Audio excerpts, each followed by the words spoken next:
The dome of the observatory groaned as the great lens rotated into alignment, its glassy eyes sweeping across the night.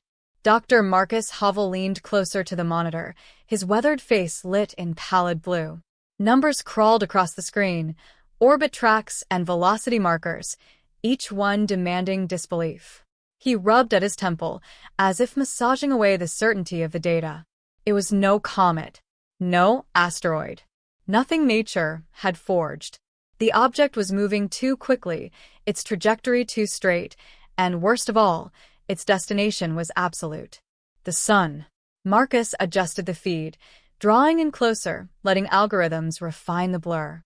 A shadowed shape darted across the starfield, smaller than a mountain, yet burning with intent. His chest tightened.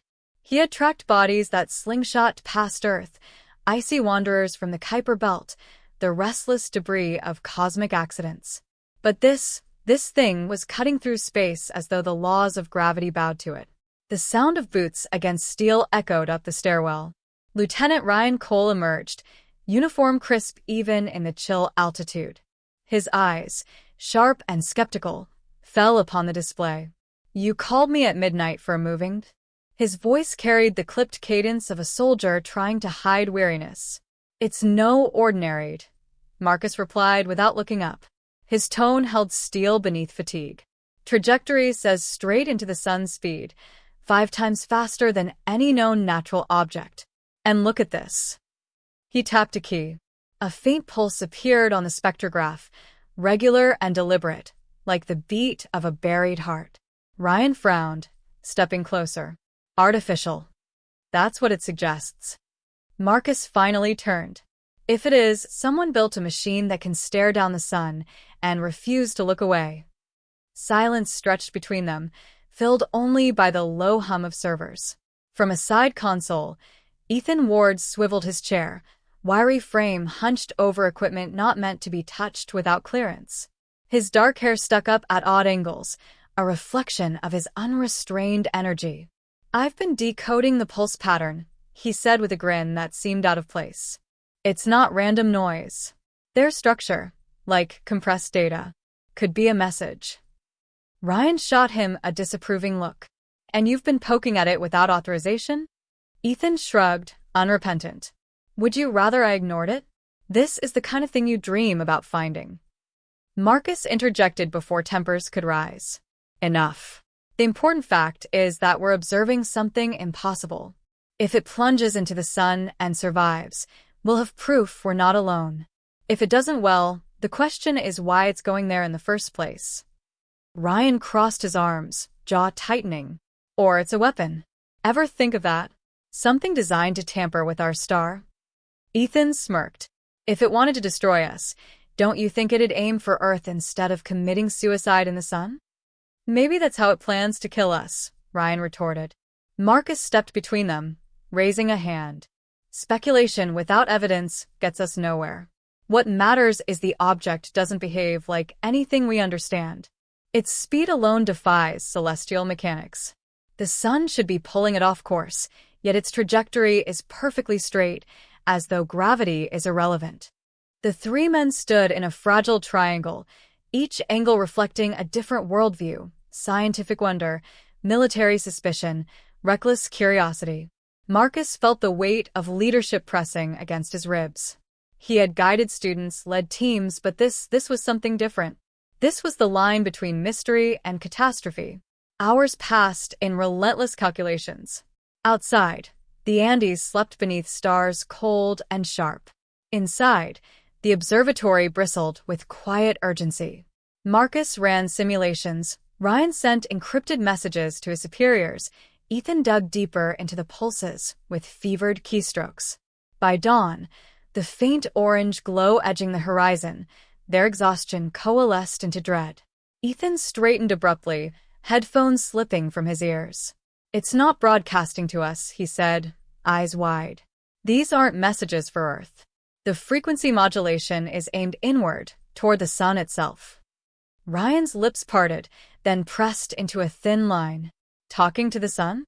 His disbelief was edged with unease. "Not talking," Marcus corrected, voice low, reverent, as if naming the unthinkable. Commanding. For a long moment, none of them moved.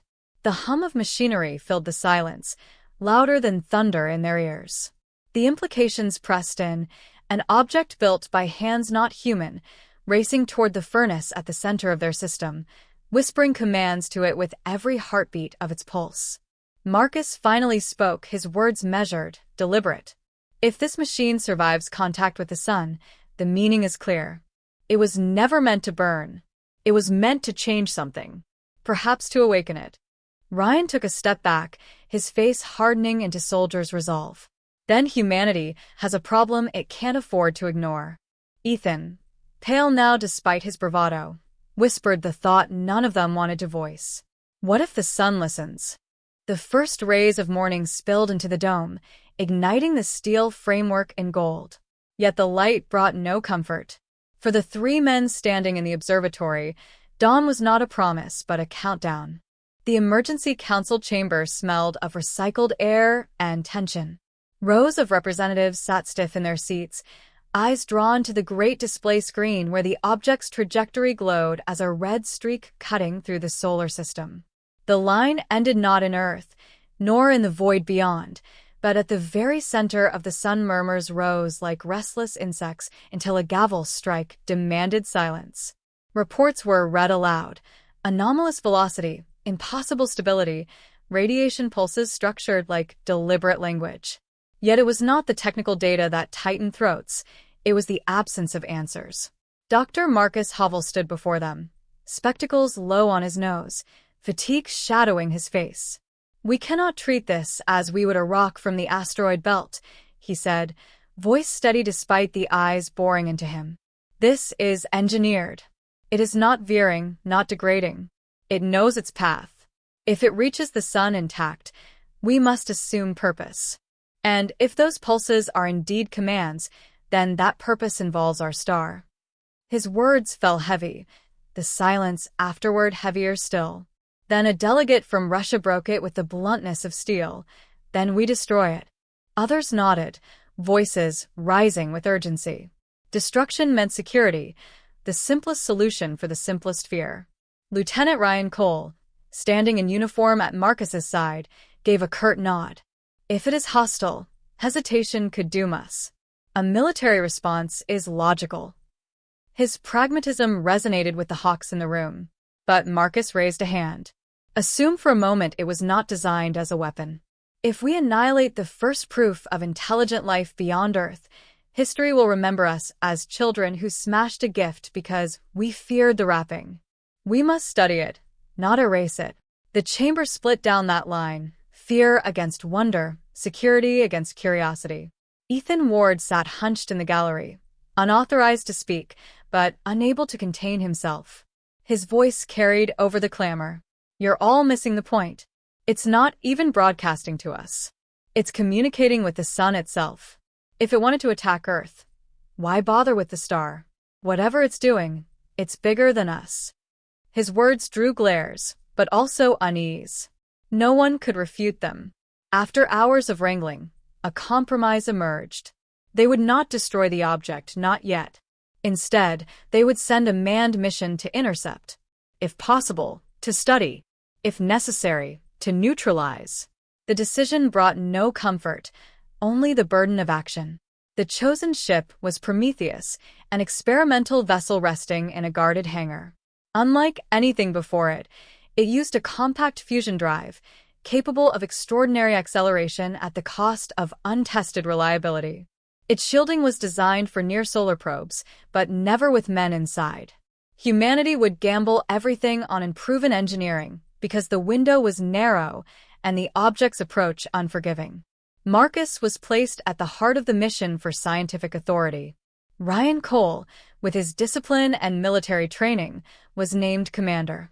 Ethan Ward fought for a place until officials relented, swayed by his rare skill with signals and his reckless determination. Two more were added: Dr. Adrian Locke, physician and psychologist, whose quiet caution made him both doctor and conscience, and Captain James Rourke, pilot, steady as bedrock, whose calm gaze suggested he'd already weighed the risks and accepted them. Their first meeting took place in the sterile brilliance of the training hall. Marcus observed the men carefully, gauging how this fragile ensemble might hold together. Ryan carried command like a blade, sharp and ready. Ethan radiated restless energy, eyes darting, fingers twitching, already dreaming of systems not yet touched. Locke spoke little, but when he did, it was with careful thought, as though weighing the moral consequence of each word. Rourke projected quiet authority, voice low and deliberate, a man who understood engines as if they were living things. Tensions sparked almost immediately. Ryan laid down his plan in clipped, decisive language. If the object presents a threat, we detonate the charges and end it. No hesitation. Marcus bristled. That is not your call to make. We are not executioners of what we do not understand. Ethan, unable to resist, added, He's right. This could be a library, a probe, a whatever. Destroying it without knowing is idiotic. Ryan's stare was ice. And if it's a Trojan horse that sets our star against us? The clash of wills settled into uneasy silence, neither side conceding. Locke finally intervened, his voice even. We'll face that choice when it comes. But if we don't reach it, none of this debate matters. Focus first on survival. His practicality left the others little room to argue. The following days blurred into relentless preparation. Marcus immersed himself in data streams, trying to decode patterns before launch. Ethan worked deep into nights, headphones on, eyes glazed, muttering about hidden layers within the pulses. Ryan drilled them with military precision, turning a mismatched group into something resembling a crew. Locke monitored their health, mental and physical, noting cracks before they spread. Rourke tested the ship's responses with the quiet patience of a man tuning an instrument before a dangerous concert. The object remained indifferent to their struggles, racing closer to the sun, ignoring gravity, ignoring time. Each day narrowed the gap, the margin of error shrinking with merciless indifference. The men felt the countdown not in numbers, but in the restless beat of their own hearts. On the eve of launch, fatigue hung over the crew like a storm. Marcus sat alone in the observation lounge, watching the ship's silhouette through the glass. His mind wrestled with a paradox: destroyer or messenger, threat or miracle. Behind him, Ethan appeared, eyes wild with sleepless energy. He clutched a tablet, screen filled with jagged lines of translated code. I cracked part of it, Ethan whispered, almost reverent. Marcus turned, his pulse quickening. What does it say? Ethan swallowed, his usual bravado gone. It's not much, just fragments. But the phrase repeats, over and over. The star is the lock. We bring the key. The words hung in the air like the toll of a distant bell. Marcus felt the weight of them settle into his bones. A lock. A key. A purpose hidden within the furnace of their Sunday. He looked back at Prometheus, its sleek frame awaiting men who carried both courage and doubt. The night before flight was always long. But for Marcus, Ryan, Ethan, Locke, and Rourke, it stretched into eternity, each man wondering what door their mission was about to open, and whether humanity was meant to step through it. The fusion drive ignited with a thunder that never reached their ears, only the quiver of hull plates and the tremor in their bones. Prometheus leapt from orbit like an arrow drawn too long, cutting into the black expanse between Earth and its burning heart. Within the ship, silence held the crew for a moment, each man confronting the finality of departure. Earth receded, a blue sphere falling behind them, and ahead loomed the brilliance of the sun, filling their view with gold and white fire. Marcus Hovell gripped the edge of the console, steadying himself against more than acceleration. He thought of lectures he had given on celestial mechanics, of the calm certainty with which he once spoke of immutable laws. Now he pursued an object that mocked those laws, and his own words felt like dust in memory. Beside him, Captain James Rourke's hands moved with unhurried precision over the controls, his calm a tether against the enormity outside. Engines steady. Radiation levels climbing but within tolerance, he reported, voice even like a man describing the weather. Ryan Cole stood at the command dais, shoulders squared, every motion a rehearsal of authority. He spoke little, but his eyes swept from readout to readout with the vigilance of a hawk. He carried the mission like a burden carved into his posture: destroy the object if it proved hostile. Marcus could see it in the man's rigid frame, readiness, and the certainty that readiness might soon demand action. Ethan Ward was everywhere at once, darting between terminals, coaxing patterns out of static. His mutterings filled the cabin like restless winds. It's talking again. Louder the closer we get. Shifts in modulation might be adjusting to the sun's corona. His excitement bordered on obsession, a fevered hunger that made Marcus uneasy. Locke watched him closely, the physician's gaze weighing not just health, but sanity. He had already cautioned Marcus privately that Ethan was nearing collapse, but removing him was impossible. His knowledge was as critical as oxygen. Days blurred into stretches of watchfulness and tension. The heat shielding groaned under radiation storms, and bursts of solar wind battered their sensors. Each man endured in his own way, Ryan with discipline, Marcus with analysis, Rourke with stoic routine, Locke with quiet checks and calming words. Ethan endured only by surrendering to the object's enigma, his focus unbroken even as exhaustion hollowed his eyes. Then came the first sighting. Against the searing brilliance of the inner system, the object appeared as a sliver of shadow, a silhouette devouring the light around it. It dwarfed their vessel, a towering monolith smooth and black, surfaces so seamless that light seemed to recoil. No engines, no seams, no markings. Yet it moved faster than any craft of human design, advancing toward the sun with inexorable grace. Rourke whispered, though no whisper was needed in the sealed cabin, "God help us, it's beautiful." Marcus studied the readings, his throat dry. It shouldn't hold shape at this velocity, this radiation. It isn't just shielding, its material rejects energy outright. It is not fighting the sun. It is indifferent to it. Ethan's fingers danced across keys. And it's responding to us. Look, frequency shift. It knows we're here.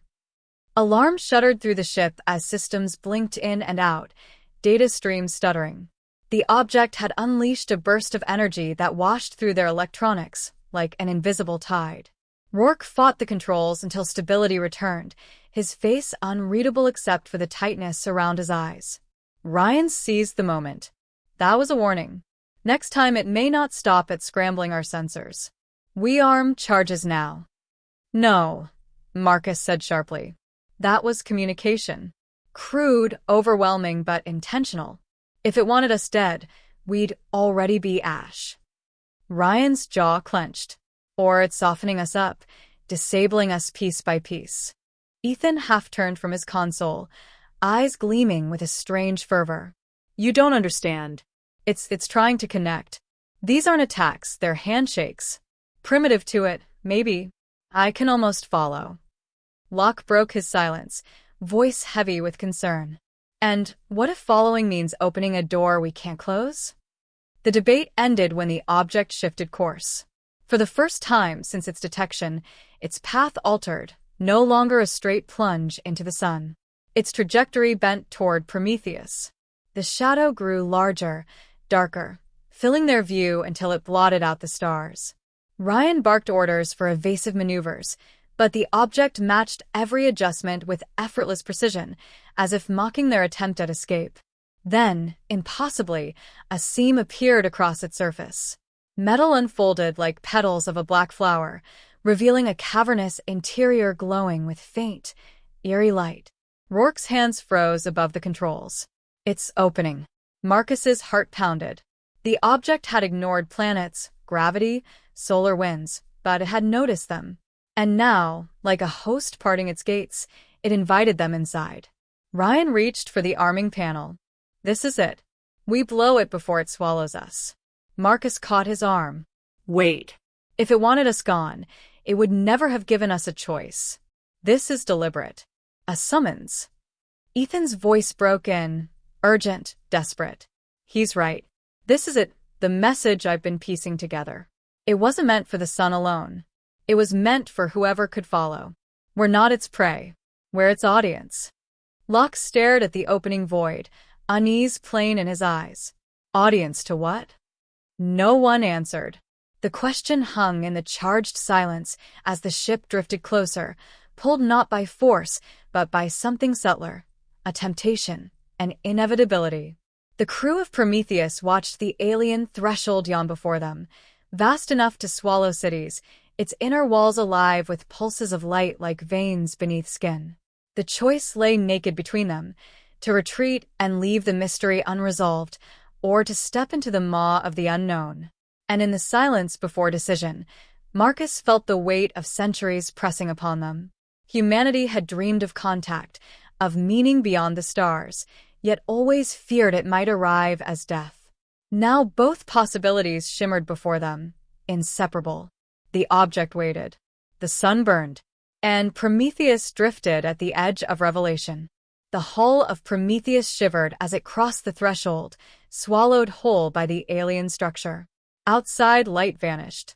Darkness pressed against the windows until soft illumination bled from the walls themselves, pale veins glowing in rhythmic patterns, like a heartbeat contained in architecture. For a moment none of the men spoke, the silence thick with awe and fear. Then Marcus Hovel drew a breath and whispered the only word his mind could shape. Cathedral. The chamber within was vast, stretching beyond the reach of their lamps, its proportions almost holy in their perfection. Pillars of seamless metal rose like frozen thunderbolts, converging high above into a ceiling that breathed faintly with shifting light. The atmosphere was thin but breathable, as sensors confirmed. Their suits hissed open, and air that smelled faintly of ozone and iron filled their lungs. Captain Rourke kept the ship steady, eyes locked on instruments that struggled to comprehend their surroundings. No magnetic field, no gravity gradients, he murmured, half to himself. It's like the laws in here have been rewritten. Ryan Cole stood stiff, hand hovering near the panel that could trigger their explosives. His face betrayed nothing, but Marcus saw the tension in his stance, the soldier trapped between wonder and duty. Ethan Ward, by contrast, seemed overcome. He pressed close to the viewport, pupils dilated, mouth curled in awe. It's alive, he said. Not in the way we know, but look at it. The walls, those pulses, they're not random. They're synchronized to the same frequency as the signals I've been decoding. It's all one system, one mind. Dr. Adrian Locke's voice cut across Ethan's reverie.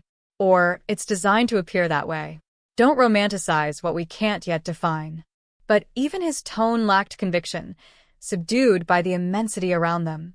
Guided by unseen force, the ship drifted deeper until it settled within a cavernous hall. Structures unfolded from the floor, docking arms that cradled Prometheus as though handling something fragile. Then the walls ahead shifted, revealing a corridor lined with flowing light. An invitation or a trap. They disembarked in silence, boots striking alien alloy that echoed like stone. Marcus felt each step resonate through his body as though the floor recognized him. The corridor drew them forward until they entered a chamber unlike any they had seen, a central sphere suspended in the air, swirling with captured solar plasma. It churned and flared, contained by invisible restraints, a star's heartbeat confined within alien machinery. Marcus's throat tightened. It's directing the sun. That sphere, those conduits, they're channeling instructions. Around the chamber, projections unfolded, holographic constellations forming a lattice across the void. Each star pulsed in sequence, lines of energy linking them into a web that spanned galaxies. Their sun glowed within it, a single node waiting to be joined. Rourke whispered, voice hoarse. It's a network, a bridge between stars. Marcus felt awe pierce through his fear. Not a weapon, a system. Perhaps for travel, perhaps communication. But this is engineering on the scale of gods. Ryan's hand moved toward the detonator at his belt. Or conquest. We cannot gamble on noble intentions. If they turn our star into their tool, we may lose everything. Ethan tore off his gloves, stepping toward the central sphere. You don't understand. It's offering us entry. The code, those pulses, it's like an interface. It's waiting for response. We can join them. His voice carried the fervor of a man standing at the gates of salvation. Marcus seized his arm. Ethan, stop.